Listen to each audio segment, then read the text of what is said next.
뿌리, 줄기, 잎, 꽃으로 이루어져 있는 식물. 하지만 그중 단연 돋보이는 건 나 잎이지. 다 내가 열심히 일한 덕분에 살고 있는 거라고. 아니지, 식물이 살 수 있는 건 다 내 덕이라고.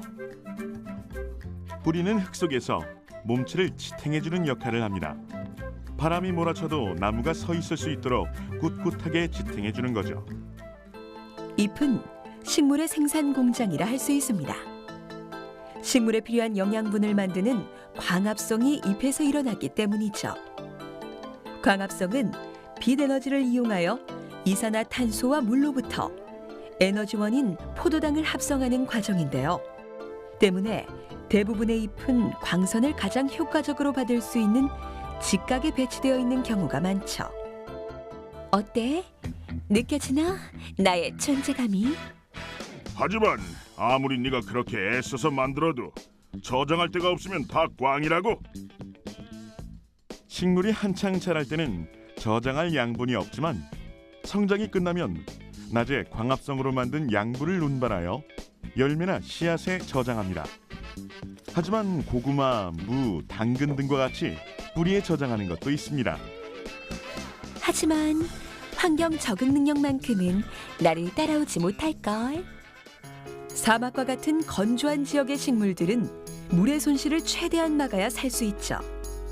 이 지역의 대표적인 식물, 선인장은 비가 올 때까지 적은 양의 물을 가지고 오랜 기간 살아갈 수 있도록 적응되어 있습니다. 선인장 잎은 가시 모양인데 이는 뜨거운 태양으로부터 물의 증발을 막는 것은 물론 동물들이 선인장의 어린 잎을 먹지 못하게 함으로써 손상에 따른 물의 손실을 막아주는 역할을 하게 됩니다. 생존을 위해 환경에 맞게 변화하는 건 뿌리도 크게 다르지 않습니다. 몸집이 큰 나무들은 대부분 땅속 깊은 곳에 곧은 뿌리를 튼튼하게 받고 있죠. 한자리에 오래 버티며 살아가야 하기 때문이죠. 반면 하늘살이 풀들은 대부분 오래오래 살지 않으니까 뚱뚱한 뿌리는 필요가 없습니다. 그래서 땅속의 수염처럼 가느다란 뿌리를 많이 내리고 재빨리 물을 빨아올리는 데 집중하죠. 잎뿐 아니라고. 식물에서 두뇌 같은 역할을 하는 건 나 뿌리라고. 식물하면 대부분 눈에 보이는 꽃이나 잎을 생각하기 쉬운데 사실 식물의 두뇌와 같은 역할을 하는 것은 뿌리라는 것이죠. 식물이 햇빛을 받으면 줄기를 따라 이어진 물관이 마치 광섬유와 같은 역할을 해 뿌리로 빛이 들어가게 됩니다. 뿌리로 전달된 빛은 광수용체 단백질을 활성화시켜 뿌리의 생장과 발달을 촉진하고 잎과 줄기 생장에도 영향을 준다고 합니다. 식물 뿌리가 우리가 알고 있는 것보다 훨씬 다양한 기능을 한다는 거죠. 200년 전 찰스 다윈이 식물도 동물처럼 두뇌 활동을 하고 그 중심은 뿌리라고 했는데 그 말이 어느 정도 입증됐다고 할 수 있죠. 머리가 제 아무리 좋다고 해도 숨을 못 쉬면 무슨 소용? 내 덕에 숨 쉬는 걸 다행이라 생각해. 식물의 잎 표면에는 기공이라고 하는 우리 눈에 보이지 않는 수많은 구멍이 있죠. 이곳을 통해서 산소를 받아들이고 이산화탄소를 내보내는 호흡을 합니다. 뿐만 아니라 식물체 내에서 사용하고 남은 물을 기공을 통해 식물체 밖으로 내보내기도 하기 때문에 식물에게 정말 중요한 기관이라고 할 수 있습니다. 하지만 내가 무엇보다 인정받는 이유는 인간의 건강에 도움이 된다는 거야. 나도 건강을 위해 찾는 사람들이 많다고. 식물의 뿌리와 잎은 약용식물로 많이 쓰입니다. 약용식물이란 약으로 쓰이거나 약의 원료가 되는 식물을 말하는데요. 이미 고대 이집트인이 병의 치료에 사용한 식물을 상세히 파피루스에 기재했을 정도로 그 역사가 오래되었습니다. 특히 약용식물에 있어서 뿌리에 대한 관심이 매우 높아지고 있습니다. 한방에서 식물의 뿌리는 대부분 약초로 활용됩니다. 생활 속의 약용식물의 뿌리를 활용하는 방법 중 하나는 술을 담궈 활용하는 것인데요.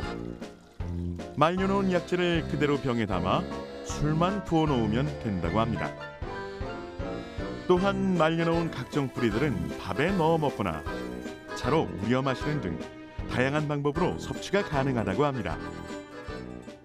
차를 우려 마신다면 또 잎을 빼놓을 수 없죠. 말린 잎을 끓는 물에 10분 정도 진하게 우려내면 잎의 향과 맛을 모두 한 번에 느낄 수 있다고 합니다. 뿌리와 잎, 각기 하는 일은 다르지만 식물의 생존을 위한 각각의 역할을 충실히 해내고 있네요. 이들의 이런 조화 속에 식물이 꽃을 피우고 열매를 맺을 수 있게 되는 거겠죠.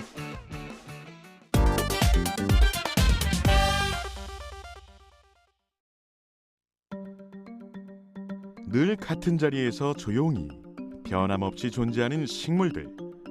소극적이고 수동적일 것만 같은 그들의 모습 뒤에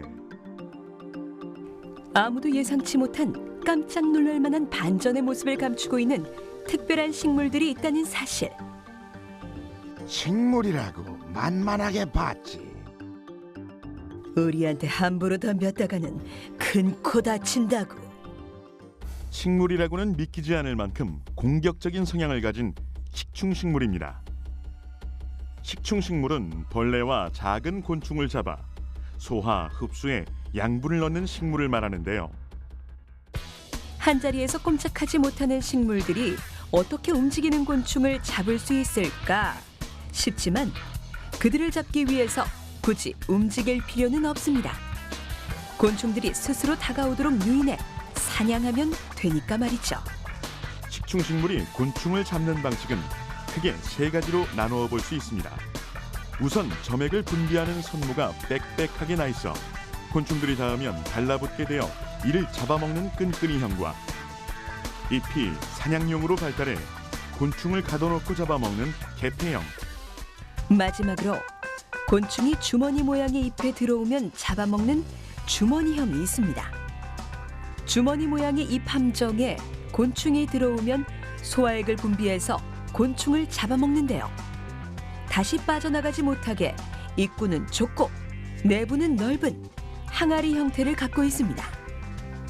네펜데스와 사라세니아가 대표적이라고 할 수 있죠. 그럼 개폐형과 끈끈이형에 대해 좀 더 자세히 알아보도록 하죠. 과거 클레오파트라가 벌레 퇴치를 위해 방에 뒀다고 전해지는 벌레잡이 제비꽃이 대표적인 끈끈이형 식충식물이라고 할 수 있습니다. 식충식물로 살기엔 내 미모가 너무 뛰어난 것 같아. 끈끈이형 식충식물의 잎에는 투명한 물방울이 맺혀 있습니다. 곤충을 잡기 위해 식물이 스스로 분비하는 액체인데요. 이것을 꿀이나 이슬로 착각해 모여들게 된다고 합니다. 벌레잡이 제비꽃의 경우 털이 짧고 잎에 움직임이 없지만 끈끈이 주걱의 경우 털이 길고 잎을 움직일 수 있다고 합니다. 그래서 자신의 잎에 곤충의 몸이 닿으면 끈끈한 액체로 곤충을 움직이지 못하게 한 후 잎을 가운데로 오므려 잡아먹는 거죠. 그렇게 헐렁하게 잡아서는 먹잇감이 도망갈 수도 있다고. 나같이 확실한 사냥법이 최고라고. 개폐형의 대표적인 식물 파리지옥은 잎에 감각모라고 하는 가시가 있는데 곤충이 유인 냄새에 이끌려 가시에 걸려들 때를 기다렸다가 잎을 닫아 잡아먹습니다. 잎이 닫혀 곤충이 갇히면 안쪽에 돋은 선에서 산과 소화액을 분비하여 곤충을 분해, 흡수합니다. 약 7일에서 10일가량 잎을 닫은 채 소화를 시킨다고 하죠. 그렇다면 끈끈이형 식충식물은 어떻게 소화를 시킬까요? 선모와 잎이 곤충을 완전히 싸게 되면 잎과 샘털에서 소화액을 분비하여 곤충을 본격적으로 소화하기 시작하는데 이 소화액의 성분은 사람의 위액과 비슷합니다. 강산성의 단백질 소화 요소 그리고 곤충의 날개를 소화하는 효소도 들어 있습니다. 곤충을 완전히 소화하여 흡수하는 데는 약 7일에서 10일 정도가 소요됩니다. 식충식물들의 경우는 이제 대부분 질소가 결핍된 토양에 사는 경우가 많습니다. 따라서 이제 그 질소원을 흡수할 수가 없기 때문에 그와 같은 질소원을 이제 그 곤충이라든지 다른 작은 동물로부터 섭취하는 거죠. 그렇다면 식충식물은 광합성을 안 할까요? 그건 아닙니다. 식충식물 또한 2% 광합성을 하는데요. 다만 사냥과 병행하다 보니 일반 식물보다 효율이 떨어질 수밖에 없다고 합니다.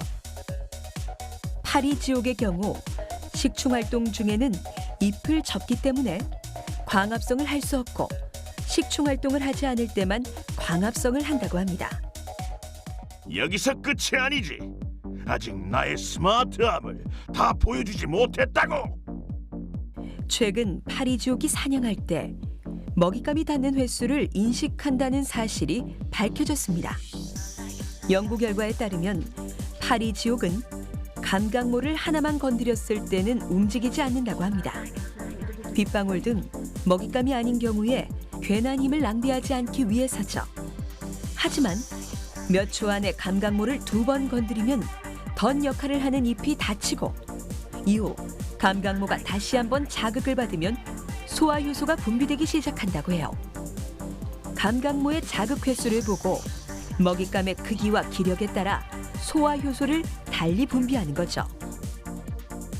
누군가는 식물의 이런 모습을 보고 무섭다고 하지만 식충식물의 이러한 공격성은 주어진 환경에서 생존하기 위한 식물의 지극히 자연스러운 모습입니다. 우리에게도 식충식물은 파리나 모기 같은 해충을 잡아먹는 유익한 식물이니 좀 더 친해져 보는 것도 나쁘지 않겠죠?